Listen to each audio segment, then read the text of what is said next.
Hey everybody, happy June.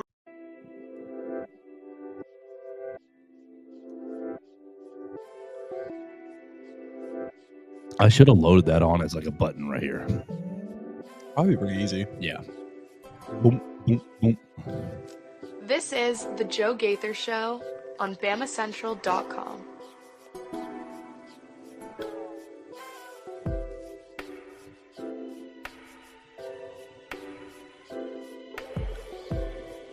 Good morning, Tuscaloosa. Whew.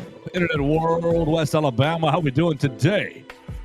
It's a Friday. I hope you guys are doing well. It is the Joe Gaither Show on Bama Central, BamaCentral.com. Coming to you live from the Derry Daniel State Farm Studios. We are right off McFarland Boulevard, just past the Tiger Rock Rustic Rehab. To the left, we're on the Bama Central YouTube channel, on the Bama Central Facebook page. We're on my own social media machines at Joe Gaither 6. Do I have that right? Yeah, that's why I'm looking at it funny. Ha ha ha. That's a little better. All right. Welcome in. This is the Joe Gaither Show. We listen to you on Apple Podcasts, Spotify, Amazon. Tell your friends about the show and jump on. Join us on the voicemail line at 205-462-7340, extension 800. You can call the show right there. Leave us a voicemail. What are we going to do today? We're going to hang out with Mason Woods. You follow him at MAWoods_ on the Twitter machine, writing all things recruiting for the Walsh Writing Network. We appreciate him hanging out with us 4 days a week. Almost, we'll try to get him 5 days a week when we can. We'll get there eventually. Busy night last night. Oh, gosh, yes, you were extremely busy. We're going to talk about that really most of the show until we get our friend Hunter De Siver, lead basketball writer for us at Alabama Crimson Tide on SI. Hunter De Siver was at the NBA draft and handling all the draft stuff.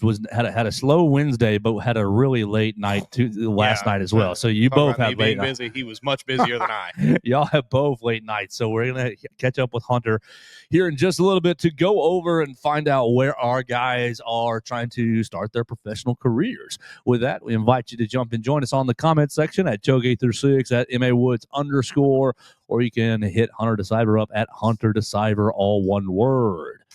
Mason, the cooler was on this morning. The Red Bull cooler was working. Red Bulls are flowing. We're feeling good this morning, Got a little, like I said, a little busy last night. Had to get a little boost of energy this morning, and so I'm feeling good. Oh, man. Like I said, big day yesterday. We teased it all for the last, however many weeks now, basically leading up to it, but Alabama finally gets their 5-star running back commit in Ezavier Crowell and a 4-star tight end in Mack Sutter. And I believe that both of these guys are future stars. And just like that, Mason, you go to 24/7 Sports, and what was it on Friday? 45, 48 or so? Yeah, I know they were well outside the top 30 to, even like you said, probably less than a week ago. I think they were, probably in the 35 range. Yeah, I see right now 11. Up to number 11 for the class with 12 total commitments. So everyone who is worried, I know a lot of people understand the game and they weren't worried, but some people were. Some people really were worried about what's going on with the recruiting. Now the momentum is the snowball is snowballing down the hill, and we will continue to see. Did you see Sedarian Morgan yesterday?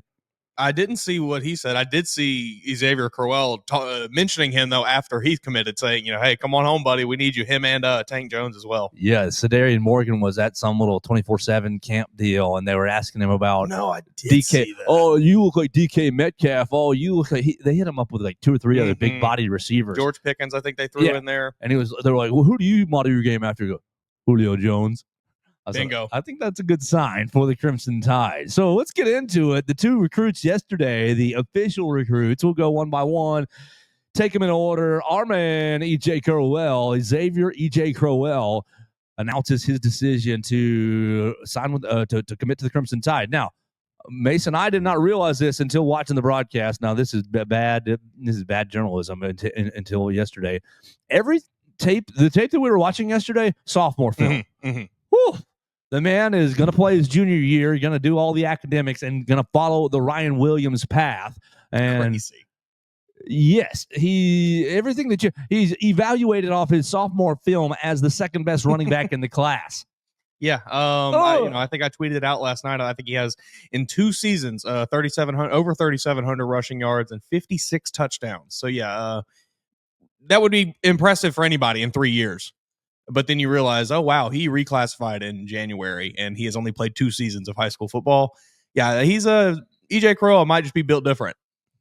I don't know that we, don't know that we really even gave him enough credit in our little quick kind of rundown of him. Right, and that's what we're trying to make up for right here. You pop on his film. He's listed 5'11", 205. And okay, I'm looking for a comparison, Mason, and and you gave a good one yesterday. I think Damian Harris is a good one, but this is a Joe Gaither issue. I didn't always love Damian Harris, and so he was never, my favorite guy. I did always, he was. I'm trying to say this, without sounding mean or anything, or sounding like I'm trying to come down on him. Like, he just was never he never really had the top end that Trent Richardson or Mark Ingram or Derrick Henry had, you know, but his floor was very high. He never really was bad. He was just always right above average. I always wanted Najee Harris to get all his touches in that senior year for Damian Harris. We knew it was coming for Najee. Yeah. You could see it. So I'm looking at him. I think Damian's a good little comparison. I think that Trent Richardson's a good little comparison, but neither of these are 1-to-1. I see a little of both the Ohio State running backs this past year, Trayvon Henderson and Quinton Judkins. Thank you, Quinton Judkins. You look at his height and weight. He's kind of like a Marion Hampton, the North Carolina running back who just went in the first round, and I mean, speed, really fast, and just a compact player. Like, the first thing I thought was, oh, are you too little? Are you too compact? And no, he's not too compact. It's just impressive for, okay, if you're a junior, if you're really a junior, you're what, 16? Yeah. I mean, we're not even sure if he's driving a car yet, Oh, he's driving right over these defensive backs. I know that they're trying to tackle him, and he's don't let off him. Even if there is any bit of concern with the size, which, like you said, there's not. 5'11", 210, 215, right in that range. That's perfect. But he might even grow another inch or two. He might finish up 6'1", 220, and I mean that's bruiser. Type in Mark. What was Mark's height and weight? Mark was 5'11", right? 215, right. 5'9". Oh, yeah. Okay. 5'9", 215. They don't build them like that anymore. No, just a brick. Speed bump. Boom, boom, boom. He's got good cuts. He can get to the outside very well. And just now, okay, so let's ask you this. What do you think about him playing Jackson, 4A state champions, but do we have any concern about him playing lower level Alabama high school football? I mean, it's definitely apparent in some of those clips that, all right, it's obvious that Jackson was probably up by 40 points or so against the team they're playing, as you can just see the level of competition. But I don't think it's so bad that it's really anything to be concerned with. We talked about that with Jet Tamala a week ago, 2 weeks ago, whatever it was. Goodness, power. I think it's kind of the same thing here, where regardless of the competition, you see the traits that you want for that position. You see the ability to make that one cut and just turn on the jets and go. You see the ability to burn guys if they don't take the right angle at him. You see the ability to just run guys over up the middle and get tough yardage. So, it's all about, I guess, just trying to be able to see those traits that you're looking for, and not necessarily paying attention to the competition. I guess, I don't know. It's always a tough call, but I think in this case, it's not really that huge of a deal. I still think 4A Alabama football is pretty good. Yeah, it's not bad. It's definitely. So as this huddle tape keeps rolling on, I'm settling more into a Marion Hampton. Did you watch him in North Carolina? A little. Didn't watch a ton of North Carolina last year. That's kind of who I see right here. A Marion Hampton was very fast. I mean, first round draft pick, very, very fast, but also powerful. Mm-hmm. He's getting up in the tackles here in some of these clips, and it is every member of the defense, all hands on deck to try to tackle him, and the pile is moving forward. So I think that Alabama got him a good one. So let's the running back class is done for Alabama. You've got Javari Burnett, you've got EJ Crowell. And right there, I mean, I think the only other guy that is even a little bit on Alabama's radar, he missed the boat. Derek Cooper, and I think that's pretty much out of the window. I think he's essentially Georgia or Miami. Well, not a take. That's what it was. I feel really good about this. I think he's a great. I think he's going to be a great player.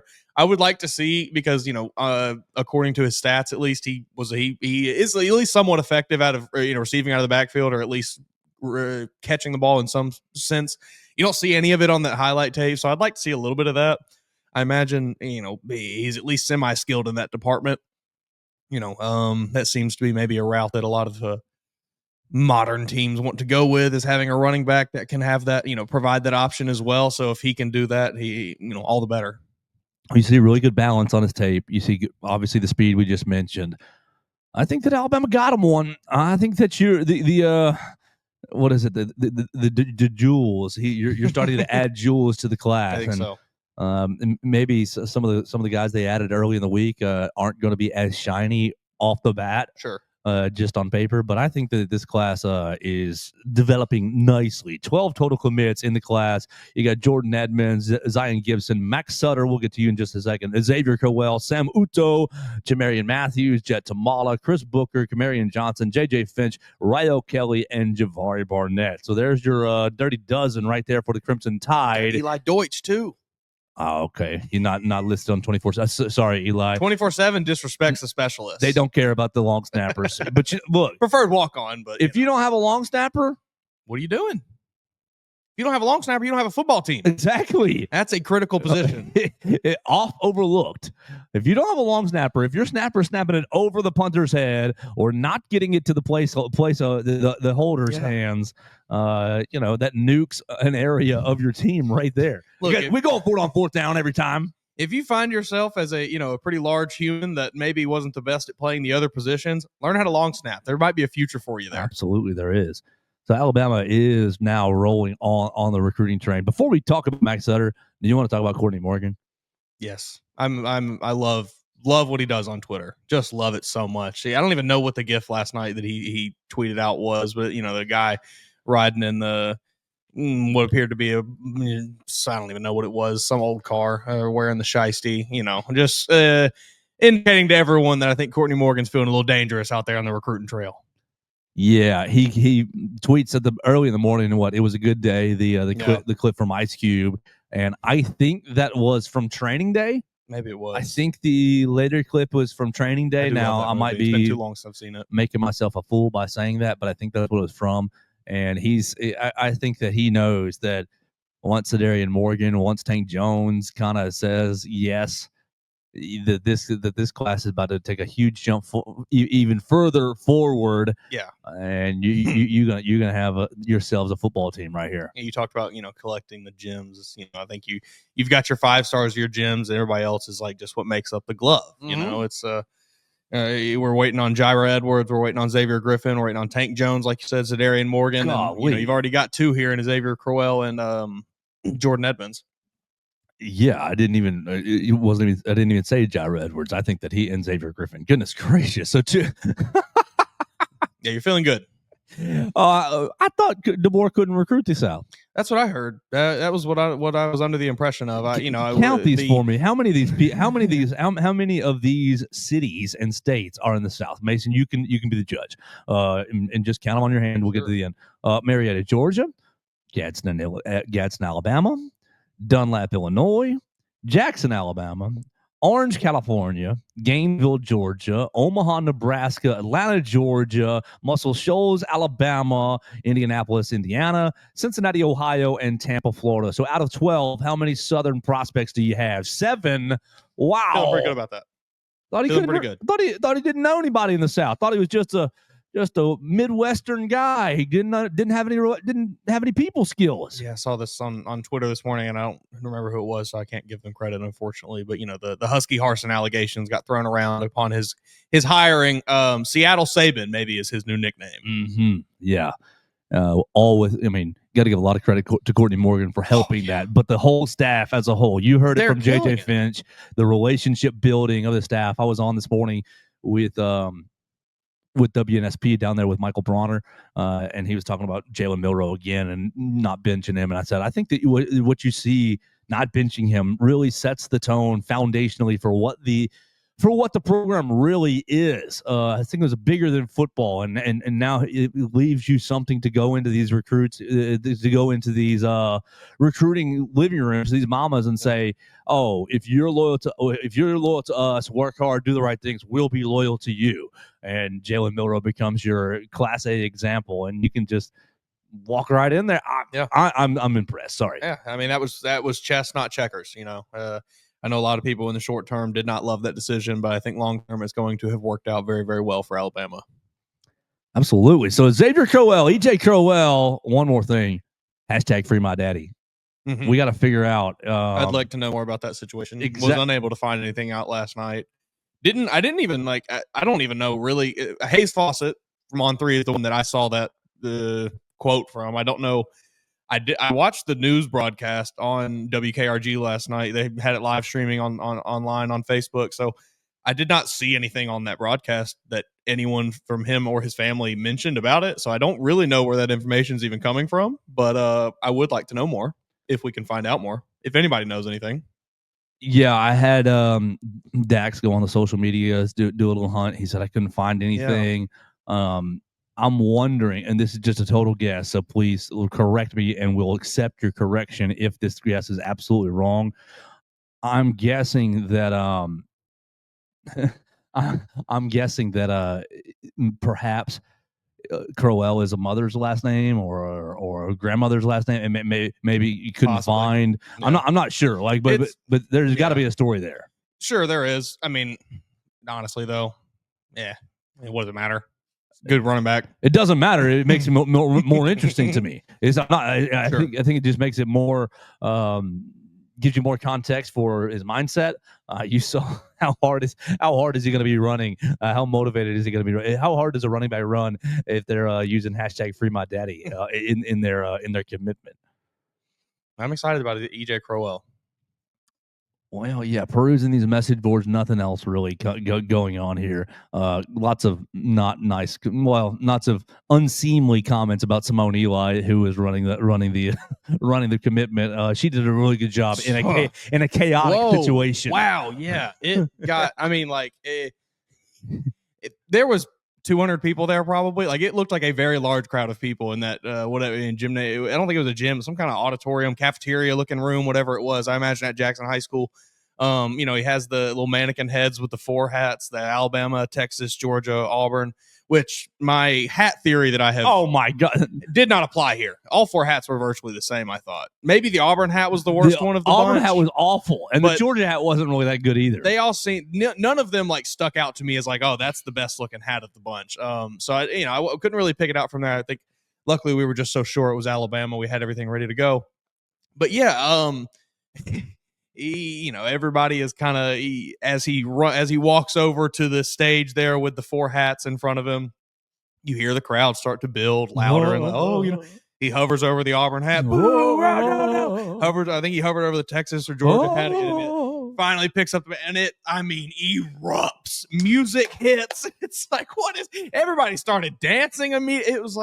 It looked like it was like a choreographed thing almost, like a group of probably 10 or 15, 20 people, looked like a lot of his family members all crowded around him and started like doing a line dance. It was like amazing. It was really crazy. Yeah, poor Simone Eli is just like desperately trying to get any bit of a statement, comment from him, and he is just in, fantasy world over here with his family celebrating, which can't blame him. It was a great moment. But yeah, it got chaotic very quickly. It was obvious that they were like, all right, we're just going to go ahead and shut it down because I don't think we're going to get anything of use here. All right, so congratulations to Ezavier Crowell, EJ Crowell, committing to the Crimson Tide big time on the TV stations yesterday with Simone Eli. Yeah, I think people, and it has gotten a little ridiculous with some of the things that these kids do for their commitments and things, but I don't know. It always just makes me smile seeing those commitment ceremonies. You only get to commit once if you're doing it right. If you're doing it right. All right, so let's move on to the next commit. I'll go walk the dog, and I knew it was coming at 7:45, but the dog was doing the dog thing, poking around here, sniffing around there, and I was 200 yards away from the house. And when I get all the buzzing that he committed, I was like, okay, I'll be there in a second so I can post our little video. Mack Sutter. Enough time between Crowell and Sutter that I could like make a little dinner. It was perfect. Right as I sat down, it's like, all right, time to get on the computer. Absolutely. So Mack Sutter joins EJ Crowell. Mack Sutter wide receiver, Mack Sutter tight end, Mack Sutter outside linebacker, Mack Sutter quarterback, Drew Sanders. I was going to say, I saw that this morning from, I think, Clit Lamb. So that's a pretty good, I do think that's a pretty good comparison here. Yeah. So he's a tight end out of Illinois, out of Illinois. And big dude, just a football playing Jesse. I love that term, and he embodies that. You put him out there. Sorry, Huddle, we do not need your circle. We can see him out here. He is the biggest player on the field. That's my only concern with him. But the tools are there. Yeah, great hands. Now, I think you're going to bring him in as a tight end, maybe an outside linebacker. You might flip him to the other side. We know that Cam Latu went from outside linebacker to tight end. So the old staff was comfortable with that flip. I think there's a lot of overlapping skills between those positions. Sure. I think you got a player right here in Mack Sutter. So Mason, I'll just get out of the way. What do you see in Mack Sutter? And we'll chat about him. 6'6", 215. I mean, yeah, like I just said, dog. The guy is an absolute dog. And I've seen also, I think I've seen him listed at up to 230 on some sites. So he might even be a little bigger than that. 230 on 24/7. Yeah. So I just think, like you said, Alabama got them a football player right here. This guy loves to play football. He is going to, he is extremely talented at just about every position you see him play when on this tape, whether it's quarterback, whether it's outside linebacker, tight end, wide receiver. He's doing what you want him to do at those positions. I am very, very excited about what he brings. It looks like he has super strong hands, really wide catch radius. A lot of the passes that he's catching in that clip, in that 7-8 minute video, are kind of off out of his frame, away from his body, and he's reeling them in. I'm just really, really excited about what he brings. I think he brings a different dynamic to the tight end room that maybe Alabama has lacked a little bit. You're a 5'10", you're a 5'11" defensive back in high school. There's one clip in there where he is out on an island with a kid who looks to be about 5'8". And he just sizes him up, and the kid, comes up to his chest, and he just one sidestep burns the kid. Oh, touchdown right in the corner of the end zone. It is the most demoralizing clip I've ever seen in my life. It's so funny. Yeah, what do you do here as a high schooler trying to defend this guy? He looks like, when he's split out wide, he looks a lot like Caleb Odom, in my opinion. Not as fast as Odom was, but obviously this is junior tape, so he's got more room to grow. Now he's playing quarterback too. These guys just use him everywhere, throwing the ball down the field. Maybe that double pass that we have seen, maybe it's actually feasible now. Yeah, throw him at tight end screen double pass. Kind of, we'll see what happens. Do a little swinging gate action. I tell you, he's making some nice throws in that highlight tape. I think Ryan Grubb's going to have a lot of fun right here. I think so too. And okay, now we're at the back portion of this video. All the blocking. Yes. Oh man, burying. He is burying people, and he is finishing blocks too. It's not just okay, I push you over. No, I'm going to put you down into the grass and make sure I stay here until the whistle blows. So Mack Sutter becomes Alabama's newest tight end, joining Caleb Edwards. So he's recruited now Caleb Edwards, and he's recruited Mack Sutter. You brought in Josh Cuevas from Washington. I don't know if Cuevas was an original DeBoer recruit or if he was already at Washington. I don't know that right off the top of my head. Let's just look at Caleb Edwards and Mack Sutter. You've got two tight ends, your last two classes, that really, really stand out for their high school tape. Now we're waiting on Caleb Edwards to actually to be on campus. I'm sure. It's June. He's here by now. Enrolled probably May 30. What do you think about the two tight ends that this staff has gone after and pulled in?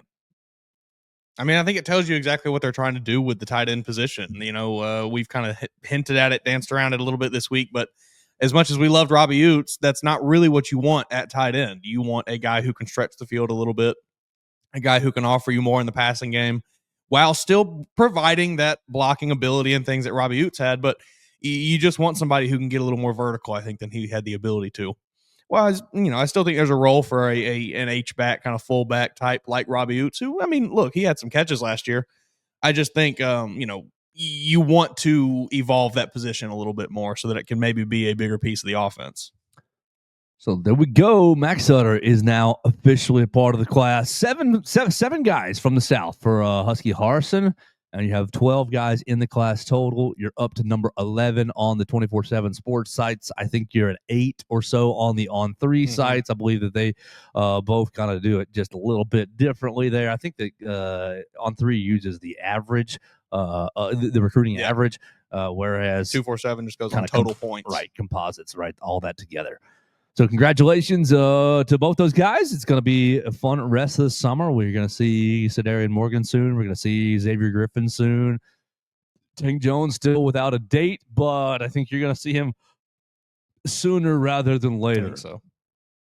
And Jair Edwards is early July as well, isn't he? July 5th, I believe. All right, so there, you start stacking these guys up, and this class is going to jump into the top 5 real quick. I think so. All right, Mason Woods, you want to shift gears a little bit? Let's do it. We're live in the Derek Daniel State Farm Studios right here off McFarland Boulevard. We appreciate Derek for sponsoring the program. Call him at 205-758-3391 for all of your insurance needs. Like a good neighbor, Derek Daniel is there. Home, life, auto insurance, renters insurance, boaters insurance, really everything, #insurance. Derek can take care of you. Call and see how much money he can save. He was posting earlier this week about saving a family a lot of money on combined home and auto insurance, so he can save you some money. Give him a call, run a quick quote. They'll get you going. And look, you can always say no, but the extra information helps you make an informed decision. 205-758-3391. All right, let's get into some basketball. Let's get into some Alabama basketball. We're going to be joined by our man, Hunter De Siver. You follow him at Hunter De Siver on the Twitter machine. He was at the draft for the Crimson Tide. And oh my gosh, Hunter, how late were you up last night? And thank you for joining us. Yeah, no, I was there on day one. Wasn't there yesterday. I was a little under the weather, but I'm all good now. But night one, atmosphere was pretty cool. You're kind of in a separate room as like the rest of the draft. Like I went last year expecting that we'd kind of be in the same area to watch everyone like get their hat and go on the stage, shake Adam Silver's hand and all that, but it didn't happen. But it's totally fine. It was cool though. What we did was we're kind of on the Nets practice court and we're like underground, and all like the players will kind of come by every like 20 minutes, whoever gets drafted, and then they'll speak at the press conference that's located in the same room, and then that's pretty much it. But it was a cool experience, and it was quite the couple nights, one being there, one not, but yeah, I'm happy to be here and talk about some Alabama basketball players that didn't get drafted last night, but have signed to some teams. Absolutely. So let's just walk right through it. Mark being the lead man, Grant, and then Cliff all finding their way onto NBA roster. So let's just go one by one. Mark Sears gets himself a contract with, or gets a two-way deal with the Milwaukee Bucks. Let's pretend like I'm an idiot because I am. What does this contract mean for Mark Sears? Yeah, it basically just means that he's most likely going to start in the G League, and if he's good enough, he could maybe make a way on the Bucks active roster. It may not be this year, but it could be next year. It also could be this year, but who knows? I mean, Mark Sears, he was undrafted. He was, I think, 19th all time on the NCAA scoring list, or no, on Alabama scoring list, but he was number 1 among the active players in terms of career points. But NBA scouts kind of value age and size a little bit more than we might, and that's probably why he went undrafted a little bit. But I think he could potentially be on the Bucks roster. I'm not going to say it's a guarantee. I know Kevin Porter Jr. is expected to get an extension there. He's a guard as well, not a point guard necessarily like Mark is, but I'm not sure if he's going to get a role this year, but I think he definitely could. I'm not 100% sure if he's going to be participating in the summer league, but if he is, I could see him definitely shining in that environment. Isn't now again unplugged from the NBA usually, but didn't Damian Lillard get hurt and probably tore his Achilles? Going to be out for a while. Yep. Yeah, he tore his Achilles during the playoffs, so he might not even play this season. Opens up another path for Mark Sears. Obviously, I don't want anybody to be hurt, but does offer another avenue for Mark Sears to impress with the Milwaukee Bucks. Let's move into real quick to Grant Nelson. Grant Nelson, his contract is with the New Jersey Nets, so he's going to be challenging to play with Noah Clowney. What do you think about this contract, and what does it mean for Grant Nelson? Yeah, so it's an Exhibit 10 deal, meaning that he's going to be on like the summer league roster, and he's going to kind of have to compete for that two-way deal that Mark Sears is currently on. So he's not necessarily officially a member of the Nets organization just yet, but he could be if he does well in the summer league. And What do you playing with Noah Clowney, if that becomes the case, that's always cool to have two Alabama guys on the team. I mean, you see that in the NFL all the time, but not in basketball. I don't even think there's a dozen NBA players right now from Bama, so it'll be good to see that. What do you think about Grant Nelson? Both Grant and Mark were right there on that 59-63 bubble or so. It depends on where you ask. We saw your article this week kind of previewing all the outlets and where they had them. What do you think about both those guys not being drafted? Yeah, I mean, I was a little surprised. I thought they would both get drafted, but or at least Mark would get drafted, but I wouldn't think either of them would be picked before pick 50. So I was just surprised because of the numbers that especially Mark has put up in his college career. But like I said, scouts and GMs look differently. Look at things differently when it comes to size and age. Grant, I was kind of 50-50 on if he get drafted or not. I remember Nate Oates spoke on during March Madness. He was asked a question about Grant, and he brought up that he hopes Grant is an NBA player. I have the quote down somewhere, but he says like we play an NBA like we do an NBA style offense, and he excels in it. He's good for his size, and he thinks that he would pan out in the NBA. And right now, the Nets are giving him a shot. All right, and the last Alabama guy that has officially made a jump is Cliff Amore. Cliff Amore agreeing to a contract with the Toronto Raptors. What is his situation with the Raptors? Yeah, so Cliff, very similar to Grant. He's gonna have to compete for a summer league spot. I mean, he's gonna have to compete for a two-way spot. He got an Exhibit 10 deal. He transferred from Rutgers because he was like this defensive player of the year candidate. I wouldn't say he necessarily lived up to that hype at Alabama, but he still did well. I could see him potentially thriving with the Raptors, not necessarily this year, but maybe in a couple years down the line. I did notice something this morning. I don't know if it really affects him at all, but the Toronto Raptors parted ways with Masai Ujiri, their GM. So I don't know how that would impact him, but He for put together now, a championship team, didn't he? yeah, he did. Yeah. He got rid of DeMar DeRozan and got Kawhi Leonard out of it, and they won a championship. But 7 years later, he's gone. Seems like the lifespan for NBA coaches and GMs is just really, really short right now. Even if you are a champion winner. I'm a Knicks fan, so well, yeah. Where are they going to turn now? Is it Nate Oates? Is that the one job that Nate Oates would leave for? I know he's spoken with Tom Thibodeau before. He was like last summer. He was in Charlotte for some unknown reason. And he was like with Thibodeau there, but who knows? I doubt it. It's probably way too late. I know the Knicks have met with like 3 different coaches, like potential suitors, but yeah. Yeah, I really thought they were gonna it was gonna be quick. It was like they fired Thibodeau. Oh, we got somebody. This has surprised me. But I want to move on with the NBA and back to Alabama, this year's team. The latest transfer to come in, or not transfer, the latest commitment to come in, Collins Onyedjiaka. Really, just what do you know about this guy? Do you know anything about this guy? What can you tell us about this guy? Big. Yeah, the little bit that I have seen, I'm very, very excited about what he can bring. I think he brings a level of physicality that maybe this roster was missing. But what do you think?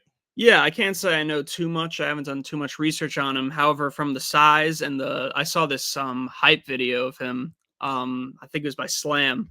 And he's a shot blocker. And that's something that Alabama can really use because they kind of lacked in that department this past season. We thought Amore would be able to do that. I mean, he did do some of it. I think he had 1.1 blocks per game, but I mean, I don't know if Onyedjiaka could necessarily be a player this year on Alabama's roster. There's, I believe, 14 current players on it. If you count Preston Murphy Jr., if he's a walk-on or a scholarship guy, it's still not guaranteed as to what his role is. But and maybe in a couple of years down the line, yeah, he could potentially be a a role player on this team as a shot blocker and a kind of a defensive rim protector. We're talking to Hunter De Siver, Alabama Crimson Tide on SI, basketball lead writer for us right here. Follow him on the Twitter machine at Hunter De Siver. Hunter, let's keep it going with this roster, this Alabama roster. And I want to ask you about the name that's been kind of whispered the last couple of weeks after, basketball camps are going on. They're hosting all the kids. They're doing team camps, this and that, the other. But the boys, the fellows play, and they do some open gyms type stuff. And people are whispering about one Keaton Bristow. Now he tweets yesterday, keep saying I'm 6'9", 190 pounds or whatever it was. He's like, he put out a tweet basically like, yeah, I'm going to show y'all. What have you heard about Keaton Bristow? What do you think he's gonna bring to this team? Came from what, Tarleton State? So really, really unknown, lower level kind of thing. What's the impression, and what do you think Keaton Bristow can do for this basketball team? Yeah, I mean, when you look at his numbers, 11.3 points and 4.3 rebounds per game. However, he did shoot 32.8% from behind the arc and 46.1% from the floor. So not exactly ideal shooting, but maybe he could be more of a driver. He kind of mentioned when you think of the size, I think that weight could be an issue. There's been plenty of players in the past that have been sub 200 pounds and have done just fine. I like his confidence based on his recent Twitter post. But I mean, he had these numbers, but he was still named the WAC Freshman of the Year. So I mean, it's a mid-major conference, but I think he could potentially pan out. I don't know if it'll be this year, just because the roster is kind of very loaded. I know Nate Oates has said in the past before they got Bristow that this is the best like shooting team he's had. Although Bristow's numbers don't really say that necessarily. But obviously, like I said, this was before Bristow got on the roster. But Nate Oates is going to have to redshirt at least one or two guys potentially. I don't know if it's going to be him, especially since he transferred here from Tarleton State. But I don't know if he's going to play a major factor this upcoming season. So it seems, obviously Keaton Bristow coming from a small school. You also bring in Noah Williamson from a small school. Seems like two guys who are a little underrated, a little, less known. Do you think that is kind of indicative of this staff's ability to evaluate talent, and maybe they are, working a little harder to search for these diamonds in the rough rather than, going after some of the big name guys in the transfer portal? I mean, yeah, searching for diamonds in the rough. That's what Preston Murphy does. Let's give a little example here. Mark Sears, Grant Nelson, two guys that were not in Power 4, or I guess back then it was Power 5 conferences, and they are now looking to be in the NBA. They just signed deals last night. They didn't get drafted, but they did very well at Alabama. They led Alabama to back-to-back appearances in the Elite Eight, and last year being the Final Four. Then you have Chris Youngblood, who is still on the board, by the way. Another guy who wasn't drafted, but he could be potentially taken. He's a little iffy though, but he was the conference player of the year when he was at South Florida, and he panned out at Alabama. I mean, averaged over 10 points a game. He had a couple of big performances. I mean, he had some sort of issue with Mississippi State in both of his games were his best games at Alabama against Mississippi State. So I do see that Preston Murphy and Nate Oates can find these diamonds in the rough, and they could do well at Alabama. Let's keep elaborating right here, because you just mentioned back-to-back Elite Eights. Back-to-back Elite Eights without an NBA draft pick. Yeah. Well, just with that setup, what do you make of this staff and their ability to just kind of develop players and really scheme up opponents? Yeah, it's really goes down to the play style of Alabama. I mean, there have been some players that have translated well to the NBA. Meanwhile, some haven't been drafted, but they still sign with teams. But the play style of Alabama, they're number ones in both back-to-back Elite Eight performances. They were number one in the country in points per game, and it's because they were like the fastest-paced team in the country. And Nate Oates does run this NBA style offense like this, but it works in college against these teams. But who knows if it'll work in the NBA? I mean, with Brandon Miller, it obviously panned out. Herb Jones, it did, but we still want a few more guys to really excel in the NBA. I know Keon Ellis has been on the rise, and JD Davison just won the MVP of the G League. He's going to be competing for a main roster spot on the Celtics. So, yeah.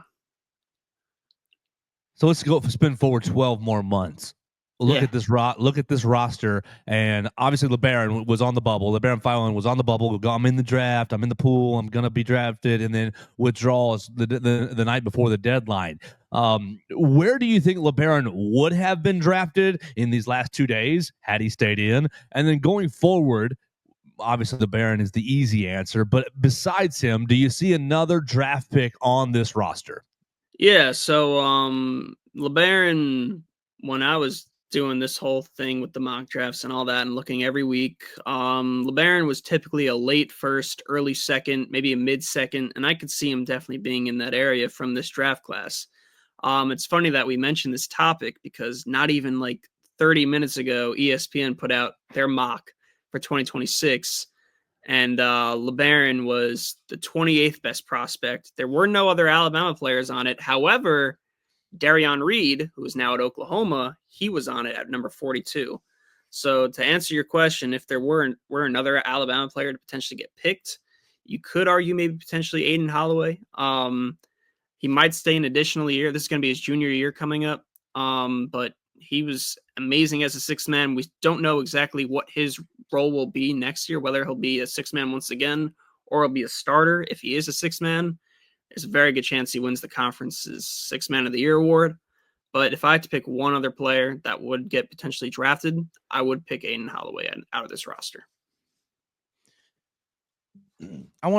So if you had to, let's say, buy stock in one player going into the season, I know you mentioned you like Aiden Holloway as being another guy that get drafted, but say outside of him and LeBaron, one other guy on this roster that is really going to be maybe take the biggest leap from last year to this season. Who is one guy that you're looking at? I'm not going to say like last year to this season for my answer here because it's kind of a by default, but I'm going to go with Latrell Wrightsell here. Ruptured his Achilles very early on. The season before he was a starter for Alabama in their Final Four team. And when he was active this year, he was averaging around 11 points per game and he was shooting excellent like he usually does. Coach Oates has said back in May or so, during that Regions Golf tournament, that charity event in Birmingham, he mentioned that Wrightsell should be he's been rehabbing very well and he should be back to he should be able to play in the first game of the season. I know he just got his medical red shirt cleared after a few months, but he finally got it. But I think that he could definitely make a leap into this next year. I don't know if he could make that starting lineup because there's just so much depth on this team, but I definitely see him earning big minutes. We're hanging out with Hunter De Siver, Alabama Crimson Tide on SI, our lead writer right there at Bama Central for the basketball side of things. Now, the last 2 years, you've had a lot of hype for this Alabama basketball program and team, manifesting into a Final Four run and to an Elite Eight run. Seems like the hype isn't quite there. Maybe everybody's excited about Florida. Everybody's excited about the money that Kentucky spent. Where do you, obviously, what are we, 8 months or 6 months away from the season actually getting started, November, but where do you see this Alabama basketball team in the hierarchy of the SEC? Yeah, so after last season ended, I, along with everyone else, had the full expectation that LeBaron would go to the draft, and he did, and he competed in the combine. He said he was staying in the draft, then he's not returning to Alabama. And during this whole process, Alabama has kind of been in that 8 seed of March Madness, 7 seed, and then for the SEC, it's kind of in that 6 or 5 range. But then he made his return late on May 28th. It was like 11:30 Eastern time or 10:30 Central time. He announced his return, and I recently wrote an article probably a couple weeks ago, saying how the way too early rankings have changed since then, how bracketology has changed since then, and it's kind of skyrocketed since he's been back. I'm not saying that they're going to be a 2 seed or 1 seed, but they've mainly put Alabama as like the 4th best team in the SEC or a 5 seed in March Madness. And yeah. There's really one guy for this year's basketball team that has been on my brain, and I just can't get him out. And it's Aiden Sherrill. Yeah. I need to see, I think we saw flashes of what you are looking for out of Aiden Sherrill last season. Obviously, he has the ability to shoot the ball as a big, but I think he was missing a little bit of that physicality, a little bit of that blue collar attitude that Alabama is looking for. Just really, what kind of leap do you think he can take this season as far as, just becoming a more productive player down low, a more efficient, more efficient with the ball in his hands, less prone to turning the ball over like he did last season. What do you expect from him this year? Yeah, I mean, he's a McDonald's All-American, former 5-star.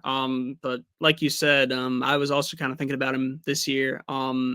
But that was mainly because Clifford Amore was out of eligibility. I'm thinking, all right, Aiden Sherrill, he finished last year last on the team in minutes per game, but since Cliff is gone, those minutes should skyrocket. They obviously added Noah Williamson, and they just got this freshman, another center, but I could still see Aiden Sherrill's minutes going way up. I don't know if he's going to be the starter over Noah Williamson, but I'd see him getting way more than 8 minutes per game, maybe probably about 15 if I had to guess, 17 minutes. Could be more. But he has, I know I follow him on Instagram and I see him posting like his workouts a lot, and he seems to like really be doing well with them. I mean, obviously you only show the highlights, but Sure. Aiden Sherrill, you're starting to see more bigs that can shoot threes in college and the NBA, and he did very well towards the end of last season in that. In March Madness against Duke, he was like, I remember in like the first half when the game was competitive, he was like the main reason why it was being competitive. And I could see him getting a big rise this year, but since there's there's 2 more other centers on the team, let's just say 1 though, just because we don't know if Onyeka is going to even play this season. The minutes could be a little less than what we originally thought, but I still see him getting around 18 minutes, 19 minutes per game. So yeah. He is Hunter De Siver, and you follow him at Hunter De Siver, all one word, on the Twitter machine. He's Alabama Crimson Tide on SI's lead basketball writer. Hunter, I hope you've had a good summer and ready to get back at it, man, and tell the people what you want to work on this year for basketball. You put that great feature together for LeBaron last season, so you got to follow it up with something. You got anything in mind yet, or you still brainstorming? What are your thoughts here on what you want to do with this basketball team, this basketball program this season? Yeah, I mean, I've definitely brainstormed certain feature ideas. I've thought about like seeing like Latrell Wrightsell and Houston Millette, which is very similar topic of just their recovery. Want to know about? I literally yesterday I was thinking about finding a way to get Jalil Bethea and Isaiah Horton in the same room because they're the 2 Miami transfers. Obviously, 2 different sports. But I don't know. I got a couple other things on my mind. I'm trying to think about for certain features, but. I'm excited to be back. Well, we will follow him right there at Hunter De Siver. Hunter, thank you for your time today, man. You made us a lot smarter on the basketball side of things. I hope you have a great weekend. Absolutely. Thanks for having me, guys. Yes, sir. That's Hunter De Siver joining us. Make sure you follow him absolutely at Hunter De Siver, all on the Twitter machine, all one word. He's going to be writing for Alabama basketball, Alabama Crimson Tide on SI, all the basketball news, and we can't wait for it. Mason, I think I'm about out for the day, so we want to remind everybody that on July 12th, I will be in Jasper, Alabama to do the special guest ring announcing for New Era Wrestling. So we'll see if I can survive the night up there. That's going to be a lot of fun. We hope you join us at Swan Gym. I might be headed over this weekend to Kentuck at Queen City, Mason, and see a little Shakespeare, a little live action Shakespeare right across the river right there. So if you're in Tuscaloosa looking for something to do, that seems free. Free little show, free little Shakespeare show. You want to see get your get out of the house in the summer. So that's what I might be doing over the weekend. And yeah, I'm gonna be back. Oh, Monday's show. I need to let you know I will be doing a Monday show, but I will be doing it a little bit later in the day, closer to 10:30, 11. Just got something to do Monday morning right off the bat, and so we will push the show to about 10:30 or 11. You will still see it on your favorite platforms: Apple Podcasts, Amazon, Spotify, Red Circle, Bubble. You'll see it on the Bama Central YouTube channel as well. So we will talk to you on Monday. This has been the Joe Gaither Show on Bama Central and BamaCentral.com. Thanks for joining us on today's edition of the Joe Gaither Show on Bama Central. Keep up with Joe on all his social media pages at Joe Gaither6. Subscribe, rate, and review the show on Spotify and Apple Podcasts, and be sure to read us daily at BamaCentral.com.